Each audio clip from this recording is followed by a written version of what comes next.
Welcome again on behalf of the American Psychological Foundation, and thank you for joining us for this APF Home Fireside Chat.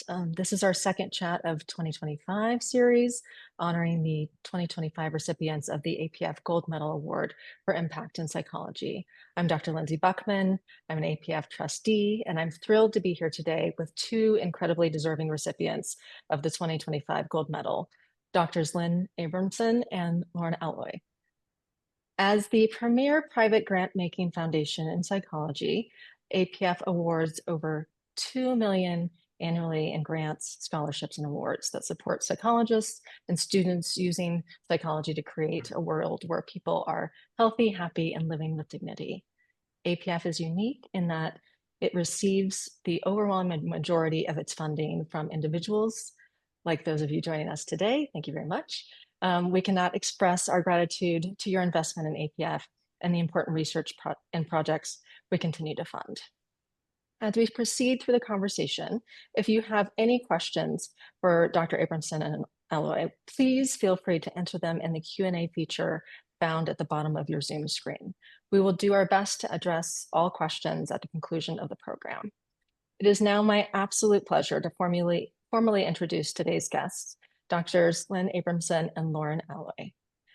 Drs. Lynn Abramson and Lauren Alloy are recognized for their extraordinary 50-year collaboration, incredible, making significant contributions to clinical psychology in the understanding and intervention of mood disorders, both unipolar depression and bipolar disorders.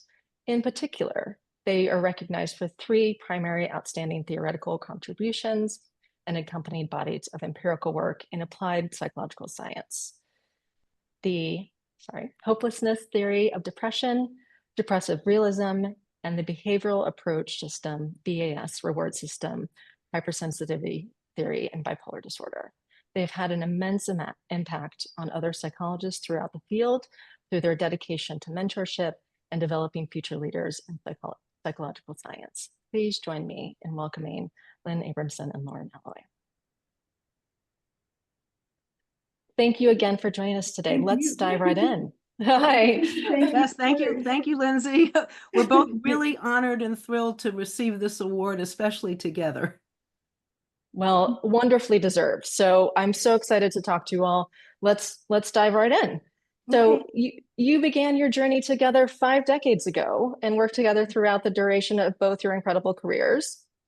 Your partnership has been described as one of the most impactful collaborations in psychology and an early example of women-only psychological collaboration at the highest level of impact. What do you think has been the key to sustaining such a productive and enduring partnership?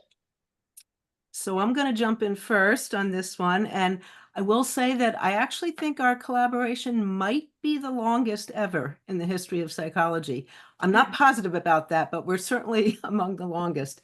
So from the beginning, I think our collaboration has been very intellectually stimulating and very motivating and great fun. And we have a high level of respect for each other that started from the very beginning. We have great respect for each other's intellect and for each other just as people. And kind of early on, when we started collaborating in graduate school, I think we discovered that we were very simpatico and we had many things in common, although our breakfast food choices was not one of them. So a little anecdote, Lynn and I used to get together often early in the morning to, work on our research together.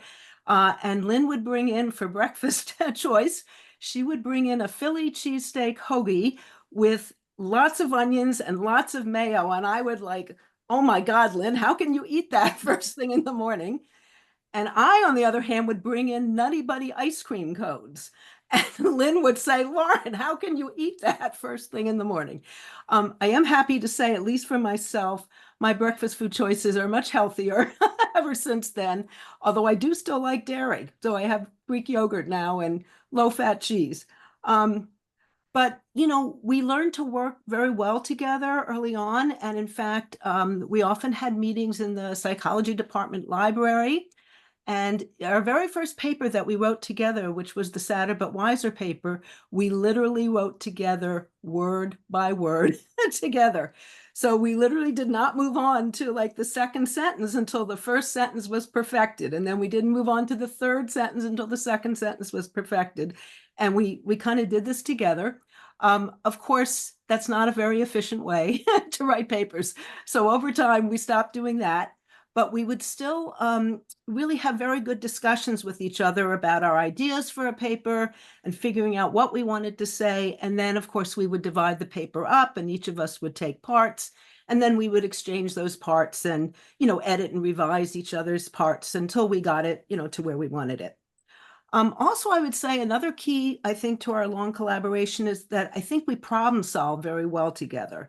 So tricky conceptual or empirical issues, one of us would end up really formulating what the issue was in a very clear way and really get to like the heart of the problem. And then the other one would often generate a few different possible solutions to the problem.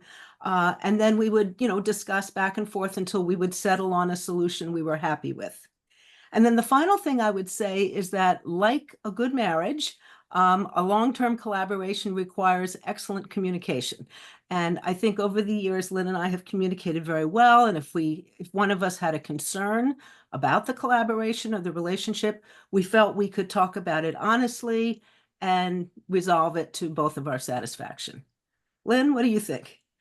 Well, not surprisingly, given our collaboration, I actually have very similar thoughts to what you just presented, that our collaboration has been characterized by passion for the topic of depression and more recently bipolar conditions and wanting to really understand these conditions and develop interventions and so on.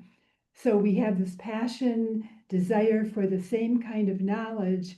And I would want to emphasize that we have really a great friendship in addition to our collaboration. And the friendship and the collaboration are equally precious to me.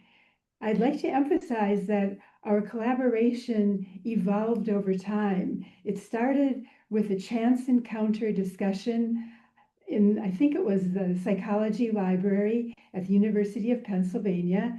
Lauren was 1 year behind me, so I didn't really know her. She wasn't in my classes, but we began to speak about depression, learned helplessness. I was one of Marty Seligman's students in the clinical psych program. And Lauren, I believe, you can correct me, Lauren, but you weren't in the clinical psychology program. I think you were officially in the learning psychology program with Dick Experimental Solomon. psychology, Yes, yeah, to experimental start. Yeah. psychology with Dick Solomon as her advisor. So it truly was a chance encounter. And in the beginning, we had a pleasant conversation about, I believe, learned helplessness and the possibility that Marty Seligman had begun to raise that it was an animal model of human depression. And I enjoyed the conversation, but it was just, a chance encounter conversation. Our collaboration wasn't planned. We didn't have in mind the idea, oh, it's important to form a collaboration. It evolved over time. So then we had another conversation that we actually scheduled in advance, and we began to think about research and that we could do studies together. And then the next stage, we did these studies together. And then, as Lauren says, we wrote these papers word for word, sitting next to each other, the whole time being very passionate about our research. We had a big office because no one wanted to stay in the room with us, the other grad students. We had papers strewn all over with our ideas and journals and so on. So we had this huge office and there was a blackboard in there, but the blackboard hadn't been mounted on the wall. It was actually sitting on the floor.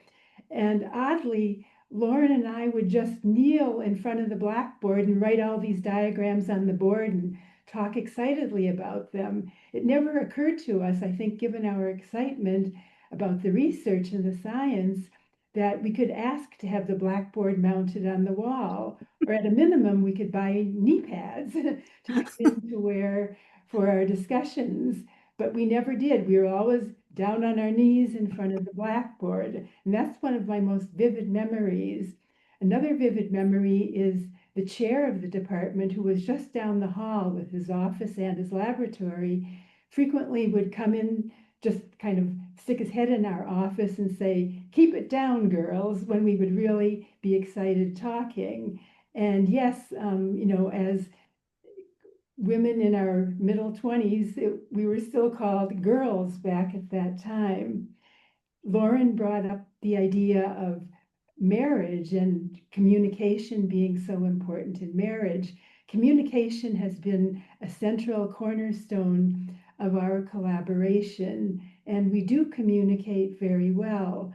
When I think about communication, I'm reminded of work that's actually going on in the psychology department here and work at other institutions as well outside of clinical, and that is on the value of being the person who is doing the talking at any moment in a conversation, because the talker or the person communicating, if speech isn't the means of communication that you employ, has the additional task of having to formulate all the ideas.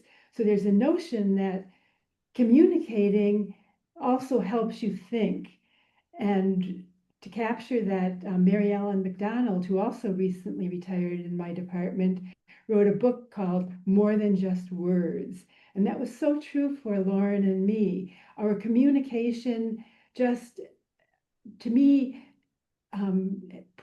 increased the creativeness and the accuracy and the powerfulness of our thinking in a way that thinking alone just never did.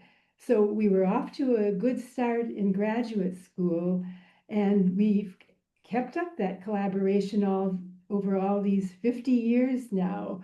My colleague, former colleague, he's retired too, said, "Lauren and I have the secrets of a good marriage." And I think we do. So I heartily agree with everything Lauren said, and I'm delighted to be in this collaboration with this just amazing woman, Lauren Alloy. Thank you. Thank you. Both of you discussed very meaningful personal connections to the area of scholarship that you pursued. How did these personal experiences shape your pursuit of mood disorders as the central piece of your research? I'll start with this question because my start is a dramatic one in a way. At least it was dramatic to me. And I didn't know it was the start of what was to come, this 50-year collaboration. The start of my interest in depression, my main area of interest, was actually an event that occurred in the middle to late 1950s. And it's one that I didn't know was going to catalyze this career. But what happened is that my father developed very, very severe depression, seemingly overnight and seemingly not understandable. I was just a young child, as was my brother, and we didn't know what was happening.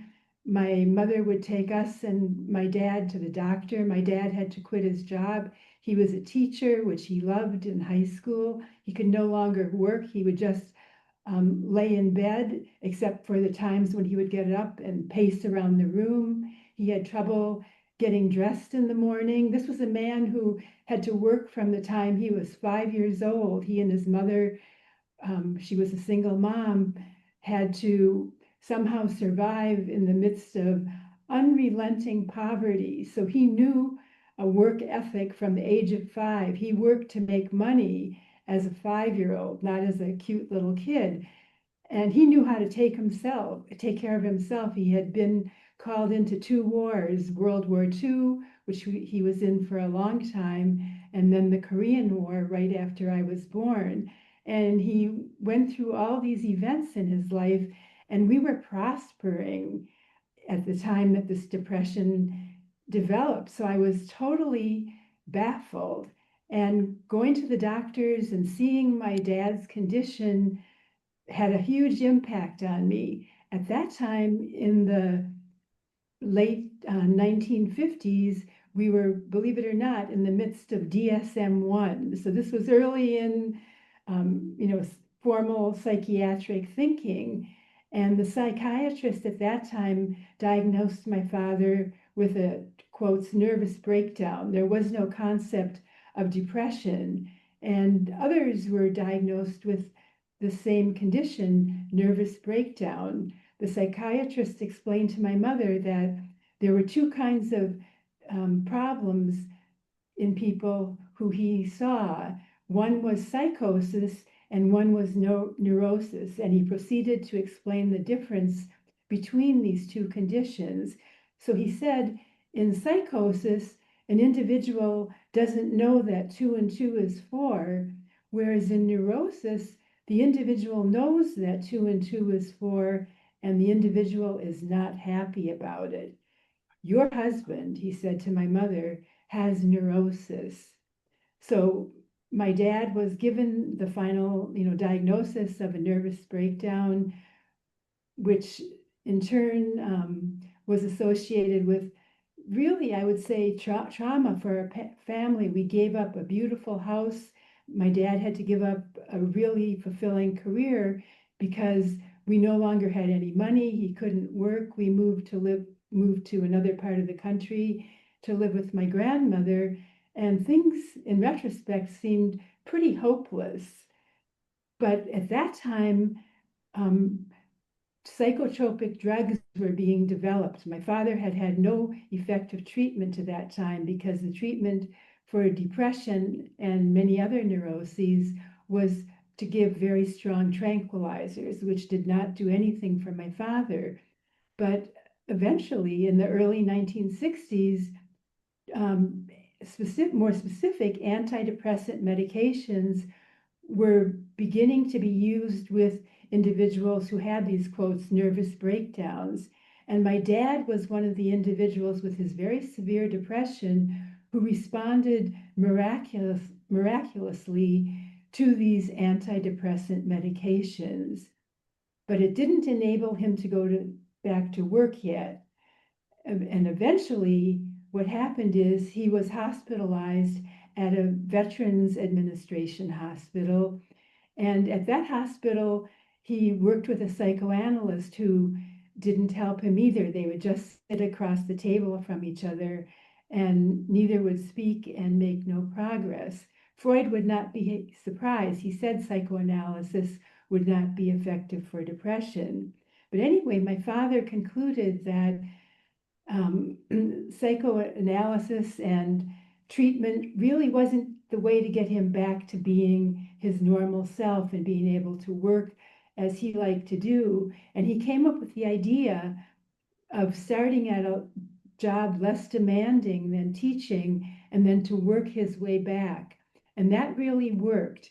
He checked out of the hospital, he got a job that he could perform, and lo and behold, he came back to the profession he loved, teaching. So my dad really got to experience the two major traditions of effective psychotherapies for today. One is medication, which surprisingly I have, positive feelings for. You might think, well, Lynn does work on cognitive approaches to depression. She's only interested in cognition. That wouldn't be true. I'm probably, because of my dad's experience, especially interested in medication and biology as well, and depression. My dad's own thinking about his depression also captures another critical approach to depression that I'm much more involved in, and that was what we today might label as a cognitive behavioral approach. He said that engaging in behaviors and then working up to what he really wanted to do was the way to go. That's the graded task assignment in cognitive behavior therapy. So early on, I was exposed to these different approaches to depression and just how awful it can be in severe cases. So I still didn't know I wanted to go into depression as a field, because in high school, there was no depression class, probably not for Lauren either. Psychology wasn't taught in high school. It was only as an undergraduate that I discovered psychology, and I switched my major from math to psychology because I could see answers to questions that could emerge in a field of psychology. And then, to be very brief, I went to graduate school at the University of Pennsylvania, as you know from our description of our collaboration, and my advisor was Marty Seligman. He began our first meeting with a question, and I was really nervous, and I wasn't expecting to get a question when I walked into my future advisor's office, and he said, well, I'm going to give you some letters to scramble that are scrambled, and you have to unscramble them to make a word. And I thought, oh, that sounds hard. And he said, I wrote it down, what does TIAOP spell if you unscramble those letters? And I said, what you might be thinking, what turned out to be the correct answer, patio. And Marty nodded approvingly and seemed to welcome me as a graduate student. So I always wondered what would happen if I hadn't answered that question correctly. What if I didn't know that those letters spell patio? But luckily they spelled patio and led to the first thing we were talking about, which is this wonderful collaboration with Lauren. So I will stop there. That's my story. And Lauren, what's yours? I'm just going to make my story short. By the way, I also started as a biochemistry major, and switched to psychology too when I took a psychology class, intro psych, as an undergrad, and had my eureka moment that, this was science applied to human behavior, and I was very excited and switched to psychology. But no, to answer your question, I was actually already at Penn, and I was already beginning to work on helplessness and depression when somebody that I cared about became depressed and actually made a suicide attempt. And thankfully, because I was at Penn, and Penn and Philly were the sort of center of depression research at that time, I was able to find this person I cared about, a therapist that I thought would be really a great fit for them. And that did turn out to be true. So this therapist was a great fit for them. And they ended up recovering, and they never made another suicide attempt again. And they went on to thrive, and they're still highly successful today. So that's one thing that happened. And then somewhat later in my graduate career, another person that I was friends with, unfortunately and very sadly, did in fact commit suicide. And I think those two experiences, I was already beginning to work on depression before they happened, but I think it really reinforced for me my interest in depression and just the importance of depression. And I'll just stop with that. Thank you. As graduate students, you introduced the concept of depressive realism, showing that depressed individuals sometimes make more accurate judgments than their non-depressed peers. This discovery challenged assumptions about cognitive distortions and psychopathology and remains highly cited to this day. How do you think the concept of depressive realism reshaped the field's understanding and assumptions of both depression and cognition? Yeah, so before I address that question directly, I feel like I need to say a little bit about what depressive realism is and a few things about it. And I also want to mention that, in the depressive realism work and other work that I think are going to talk about today, many, many former students were very involved in this work with Lynn and me. And just due to time constraints, I apologize in advance that we're not going to mention them always by name, to just try to save some time. Okay, so depressive realism. So the original experiment, so Lynn and I did 4 studies that all appeared in this one paper together, in which we examined people's judgments of control. Could people judge their control over events accurately? We studied individuals with depressive symptoms and individuals who were non-depressed. And across the different studies, there were objective amounts of control. So it was actually possible to calculate how much control somebody really did have. They were trying to turn on a green light by either pressing or not pressing a button. So a simple situation. And across the different studies and different conditions of different studies, we varied things like how much control they actually had. So sometimes they had a lot of control, sometimes they had no control. We varied how frequently the green light came on. So sometimes it came on very frequently, sometimes not very frequently. And in some of our studies, we varied whether the green light coming on was associated with winning money, or it not coming on was associated with losing money. So we varied a variety of conditions. And what we found was that our depressed participants were more accurate in judging their control over events across the board.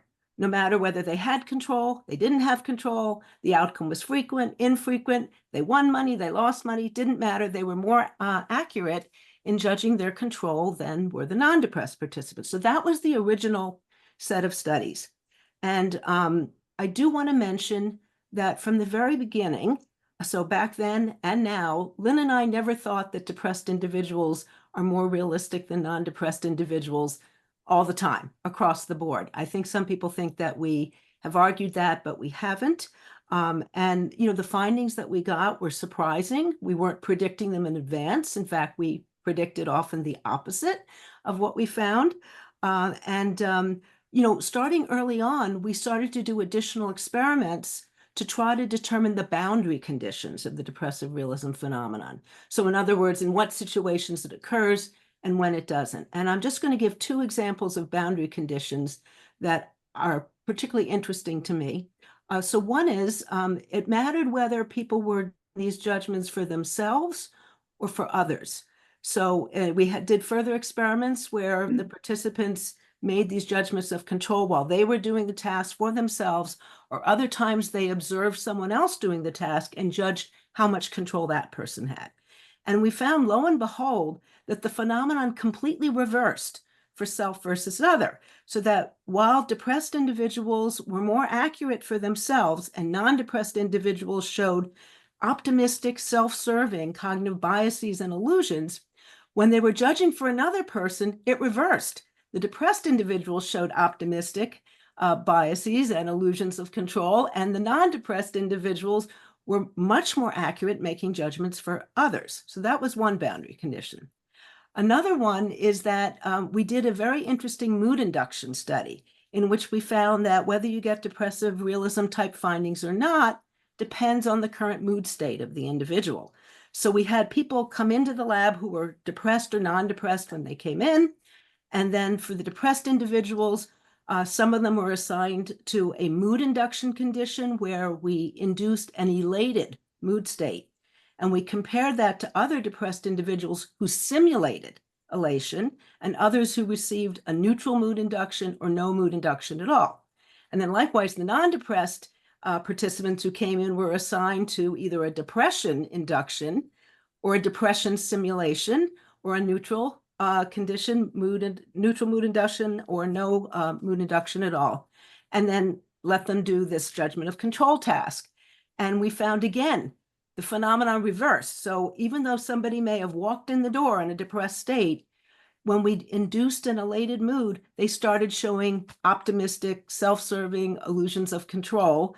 And the ones who simulated depression did not, and neither did the other groups. And then non-depressed individuals, when they were in a temporary depressed mood state from the induction, they became much more accurate and judged their control accurately. But the ones simulating depression did not. So again, current mood state seems to matter. So, okay, so with that in mind, now I'm going to try to answer your question, which was, how did the findings of depressive realism potentially reshape the field's understanding and assumptions about depression and cognition? And I think it did that maybe in 5 ways. The first is, these findings seem to violate our everyday intuitions and basic assumptions about psychopathology. So clinical theorists and lay people alike had assumed that cognitive biases and distortions were the province of people with psychopathology. And the depressive realism and non-depressive cognitive bias and illusion findings suggested that at least one group of people who were experiencing some symptoms of psychopathology might be characterized by less rather than more cognitive bias and distortion. Secondly, I think the findings challenged basic assumptions of some of the major cognitive theories of depression at the time, Beck's cognitive theory, and even the original learned helplessness theory, in that a major postulate of Beck's theory is that depressed individuals have negatively biased perceptions of reality. And in helplessness theory, one of the hypotheses, or a major hypothesis of the helplessness theory of depression, is that depressed individuals perceive themselves as not having control over outcomes, so that you would have expected them to show a bias to frequently judge that they didn't have control, although that's not what we found. So the findings sort of challenged both Beck's theory and the helplessness theory. Also, the findings challenged basic assumptions of cognitive behavioral therapy for depression. So CBT is an empirically supported treatment. It's a highly effective treatment for depression. But one of the basic strategies in CBT is to challenge and try to modify depressed clients' negatively biased perceptions of reality.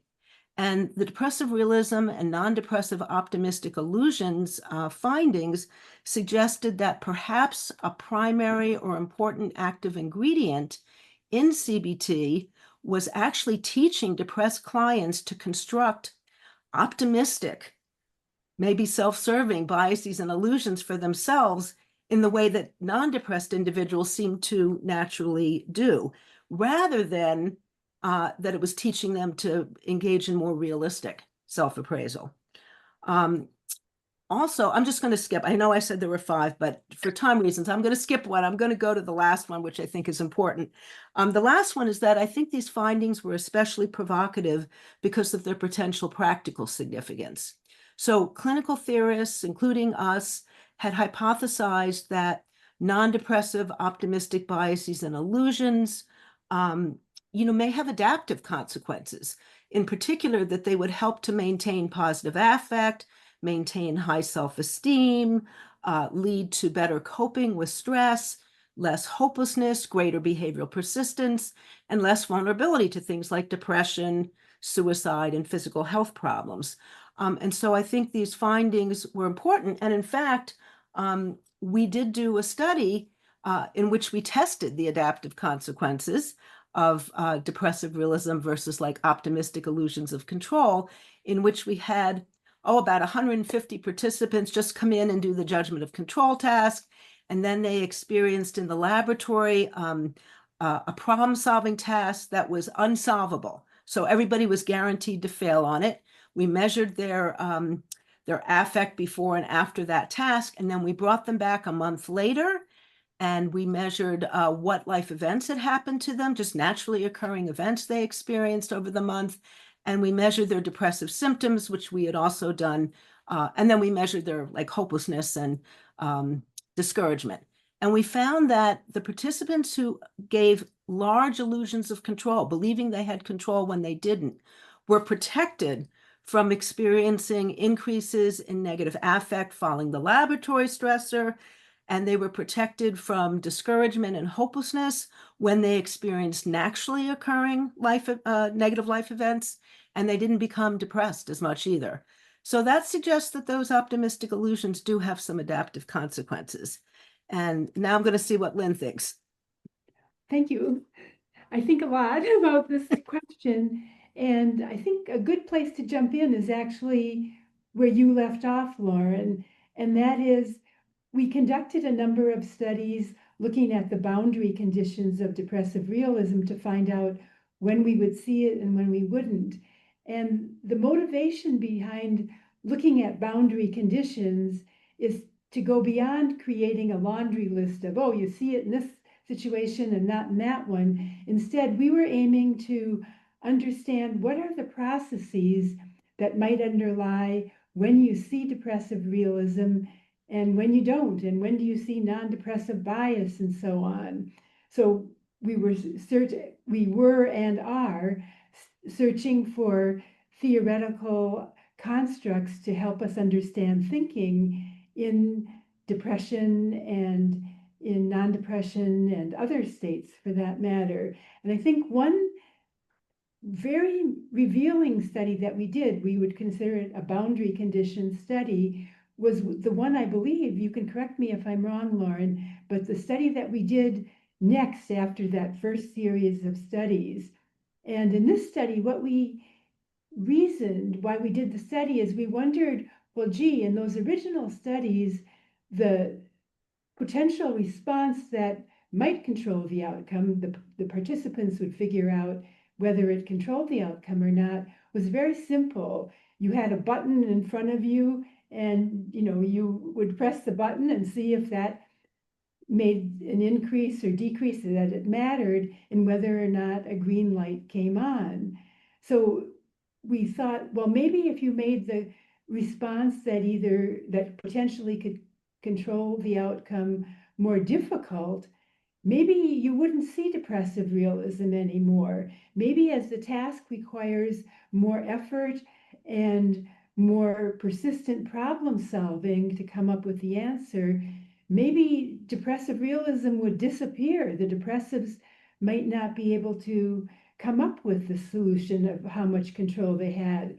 And maybe this would be a situation in which the non-depressives would be trying all kinds of different responses, more complex hypotheses, and they would come up with the response and they would have the control.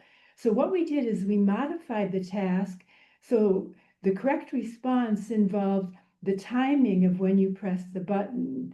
You had, on each trial on which you had an opportunity to press the button, the response that would win or would be the correct response that would give you more control was pressing for half of the subjects the first 2 seconds that began the trial when the light came on saying this is the time you can press or not press the button.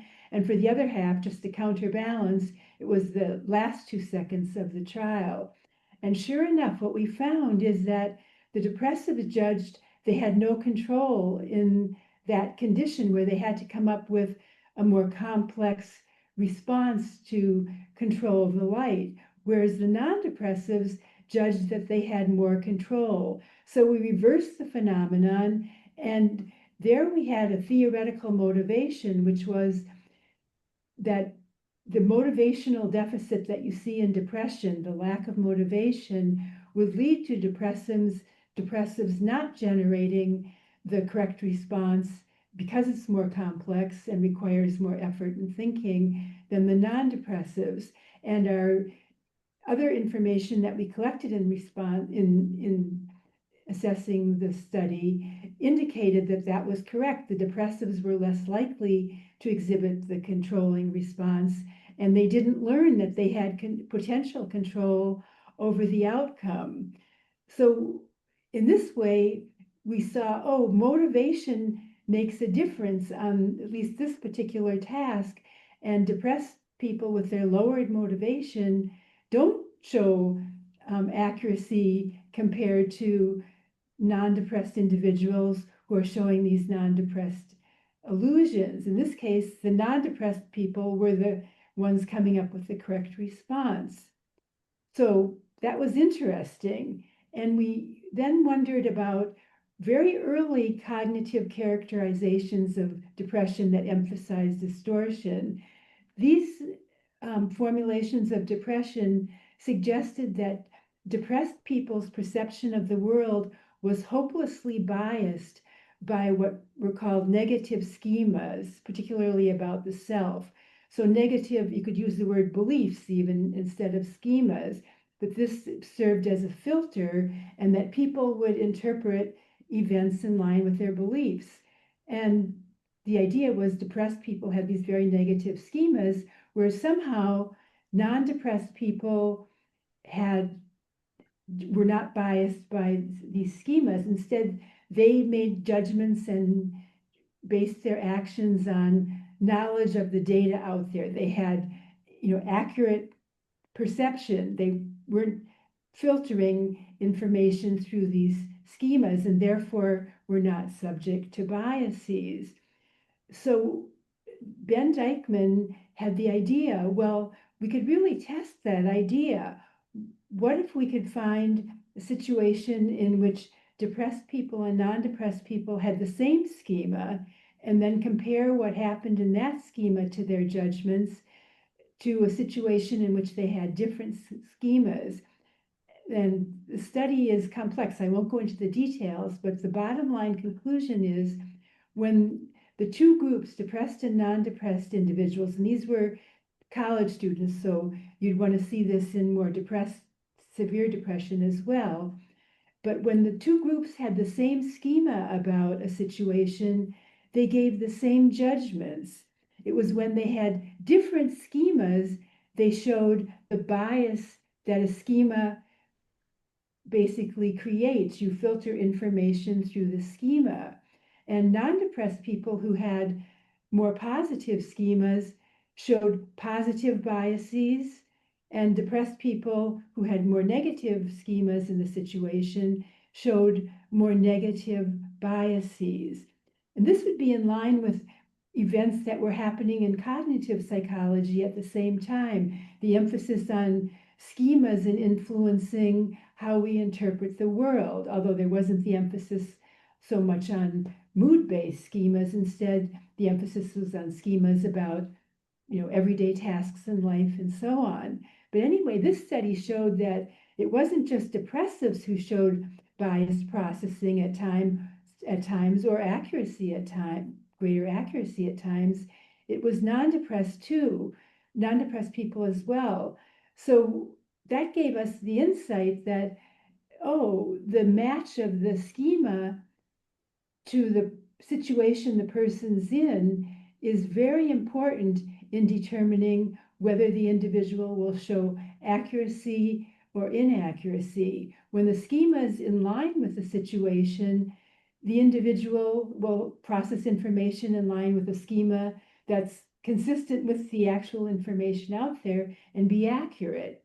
But that won't happen in the situation where the schema doesn't match the situation. So that study opened up a big window for us too. It told us that it wasn't depressed people and it wasn't non-depressed people who had, the sole province of accuracy about the world. It depends on these other factors. And this study showed that Beck was completely right about schemas biasing depressive processing, information processing. But what was silent in that theory, or even not well specified in the early formulations laid out, was the idea that non-depressed people have their own schemas, these much more positive schemas, which in fact give rise to illusions, which, as Lauren pointed out, sometimes can be helpful for health, mental and physical health. And then I'll just briefly touch on a last study showing that culture matters in the positivity of your cognitions, as well as does your age. We conducted with graduate student Amy Manzoulis one meta-analysis looking at what is called attributional positivity. Social psychologists might call this the self-serving attributional bias. And by attributions, I mean, what kinds of causal inferences does a person make about events? Do they believe that they control events, or do they believe that the event is caused by some other factor outside the self? That's the internal. Is it me, internal, causing this event? Is it external, something outside of myself? Maybe luck. Second dimension of our causal inferences about an event is the stability of the cause.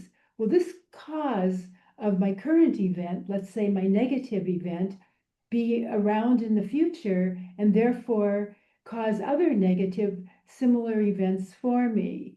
And then a third dimension of the attribution or the causal inference for an event is, is the cause of this negative event in this situation a global factor that's going to affect how outcomes happen in other situations? If I fail here, is the cause global and potentially can cause me to have failures in other situations? On the other hand, if the cause is more specific, then I can worry perhaps about failure in this type of situation, but not in other situations. And so the individual who makes the internal stable global attribution for negative events is going to be more pessimistic, and the individual who makes more internal stable global attributions for positive events will be optimistic. So imagine the combination of making internal stable global attributions for positive events and external unstable specific events for external unstable specific attributions for negative events. That combination is very self-serving. If it's good, it's going to last, it's due to me, and so on. If it's bad, it's not me, it's not going to last. And we call that, and in the meta-analysis, attributional positivity. And we wanted to see, is it universal? And what we found was very interesting. First, we found in our studies and other studies in the Western world, culture matters for this, in the Western world show whopping illusions of control. It's one of the biggest, or not illusions of control, but attributional positivity. It's one of the biggest defects in psychology. Those of you statistically minded, the coefficient, the Cohen's d coefficient is about 1.0. So it's one of the biggest defects in psychology. However, individual differences matter, and one intriguing one, especially for the study of depression, is age. You might think that little children would have to learn the self-serving bias. No, it's the other way around. Little children are more self-serving in their causal inferences than are teenagers, young adults, and adults. So during that transition to adolescence, it seems that there's a decrease in the self-serving bias and an increase in more negative attributions. But nevertheless, adolescents as a group hold self-serving biases. It's just that they're not as whopping as the ones that children show. And then finally, or not finally, I want to make two more points here. One is, And Dr. Abramson, just so you know, we're getting very close on time, so we're okay, gonna. yeah, I'll be quick on the Sure. two other points. Thank you. One is that psychopathology matters. Depressed people show the smallest attributional bias, although they don't show as a group the reverse, the very, very pessimistic bias. And then fourthly, as you go across the globe from the United States to more Eastern countries, you see a decrease in attributional positivity until you get to Far Eastern countries where you actually see a flat line where people are using the same kinds of attributions for positive and negative events. With that, I'll stop here. You all have such fascinating work. I really appreciate the depth that you've gone into in answering these questions. So I'm going to ask, unfortunately, the final question because we are getting close in time, which is based on your experiences and contributions to the field, how would you define impact in psychology?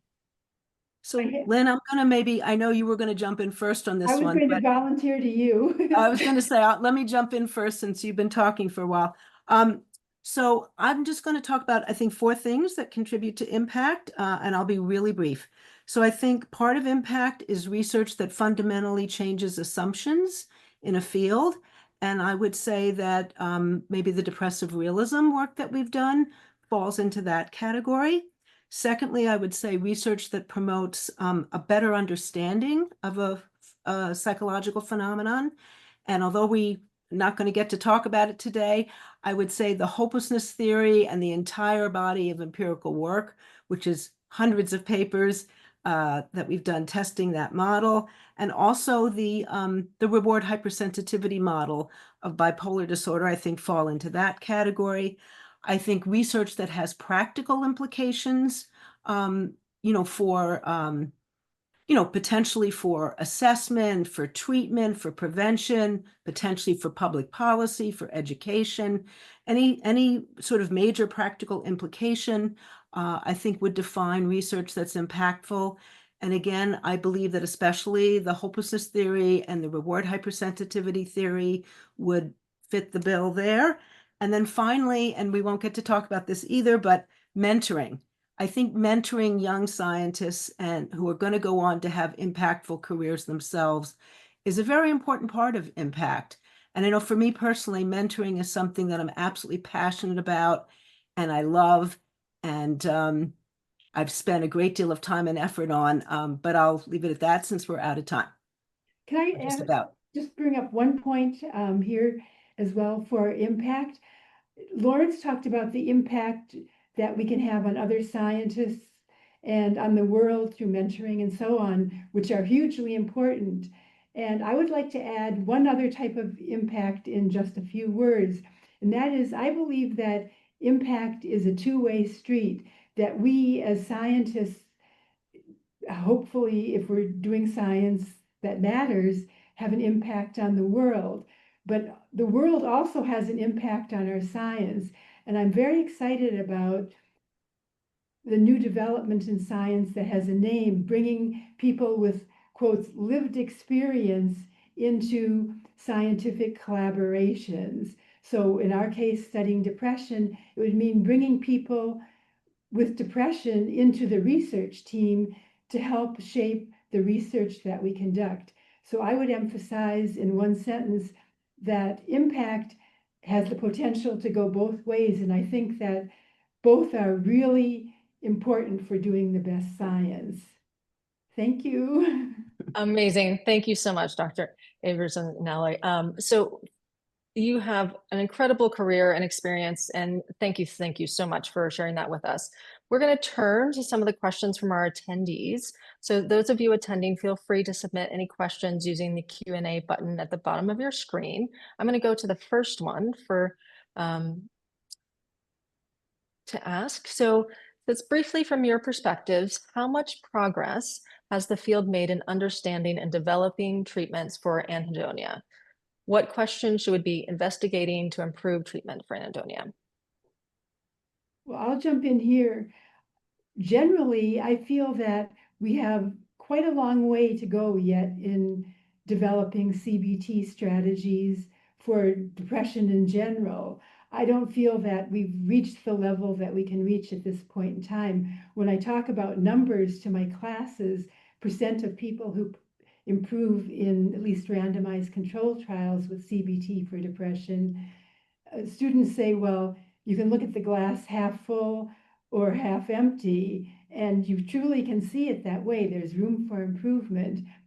And then secondly, I would say that I don't think we've made enough improvement for treatments for anhedonia alone by any means. Lauren, do you have anything to add? Well, I think we still have a ways to go in treating anhedonia, but I do think that there are theoretical models with, fairly large bodies of work at this point that have really been addressing anhedonia. So we didn't get to talk about the reward hypersensitivity model of bipolar disorder, which Lynn and I have been, highly involved in that body of work. But there's also a reward hyposensitivity model of unipolar depression, which actually predicts to anhedonia. And I do think, the work in this area does point to medications that would target anhedonia by targeting the brain's reward circuitry. So this could be medications, this could be, brain stimulation kinds of studies. So I think, progress is being made, but we still have a ways to go on it. Wonderful. Thank you. Last call on any other questions in our Q&A box. I think that was the only one submitted. So I'm just going to wait 1 minute and to see if anybody else, you all can have a drink of water or breath or something while we wait and see if there are any other questions. Okay. Is there anything that you wanted to briefly mention that you didn't mention? We have a couple Yeah. minutes left. Well, I think there's not time to go into some of the other things but I would like to do two things. One is, I feel like I get asked, maybe especially now that I'm older, I get asked by many younger people for advice about how they should choose a career. And there's three pieces of advice I give them. One is that they should choose something that they're really passionate about and would really enjoy doing on the day-to-day level over the long haul. Secondly, that they should choose something that they're good at and have some talent at, because otherwise, you might love something, but if you're not very good at it, you're going to be frustrated all the time. And that doesn't seem like a good way to, have a rewarding career. And that third, they should choose something where they can do some good in the world. And so for me, I feel like I've had a really rewarding career because I feel like I followed my own advice. Not that my career is over. I do want to let people know I have not retired. I still work full time, 70 hours a week. I'm running large NIMH funded grants, and I hope to continue to do science for yet a while, as long as I can. And then the final thing I just want to do is, to have a rewarding, good career, you need support from a lot of other people. And so I would just like to thank my husband, Daniel Romer, an academic psychologist at the University of Penn, my daughter, Adrienne Romer, also an academic psychologist. She's a tenure track assistant professor at Virginia Tech in psychology. My parents, both of them, but especially my father, who taught me a love of science and ingrained in me the importance of persistence and that I could be and do anything I wanted to do. My students, all my former and current students who have contributed greatly, to my thinking and my work. And then finally, my mentors, my graduate school mentors. So Marty Seligman and Richard Solomon. As Hillary Clinton said, it takes a village. Does take a village. Speaking of, our village has asked some additional questions. So I'm just going to choose one of the final options, which is, what are advances needed to be made in the stress-related depression literature? If you all have any recommendations. Well, the first thing that's coming to my mind is so stress is very important in depression, in bipolar disorder, and frankly, every form of psychopathology and physical, medical, conditions there is. So stress is hugely important. So I think we need to understand more about how the environment, sort of stressful events, what are the mechanisms by which they contribute to psychopathology, physical health, and so forth. And I think in some of our work, we focused on some of the cognitive mechanisms that, may influence how stress, for example, affects depression and bipolar disorder. But also there are other mechanisms. I mean, more recently, Lynn and I have worked on the role of inflammation as a physiological indicator of stress. And I've done a lot of that work with Robin Nusslock as well. So I think I would say, better understanding, more work on mechanisms that sort of translate stress into physical or mental health kinds of problems. I guess I would just want to piggyback on that, saying that our model pinpointing attributional style as a vulnerability factor for depression has huge implications, obviously, for the effects of stress on mental health, certainly, but also potentially on physical health, because the attributional style and more generally negative cognitive styles that we see impacting depression are working on negative life events to blow them up to be even worse than they might be, or worse than certainly people who don't have the vulnerability style might be thinking. So the cognitive vulnerability style that we target in depression has huge impacts on stress, which in turn then impacts physical and mental health. That's a great addition. Thank you both so much for making time to speak with all of us. It's been an honor to learn more about you both and to celebrate your commitment and impact on the field of psychology. And congratulations again on your well-deserved Gold Medal Award. And so Thank you thank so you. much, Lindsay. Thank You're you. most welcome. We want to thank all of you for joining us today at our second Fireside Chat of this year. We hope you'll join us again on Thursday, November 6th for a Fireside Chat from the current legacy leadership of Mount Hope Family Center. Thank you all for joining us, and congratulations on your amazing collaboration. Nominations for the 2026 Gold Medal Award for Impact in Psychology will open on November 1st. If you know a psychologist or group of psychologists who have made impactful, innovative, and transformational contributions to the field of psychology, this is a great opportunity to honor their work. More information is available on the APF's website. Make sure to follow APF on social media and to stay up to date with funding opportunities and events. Please have a great evening.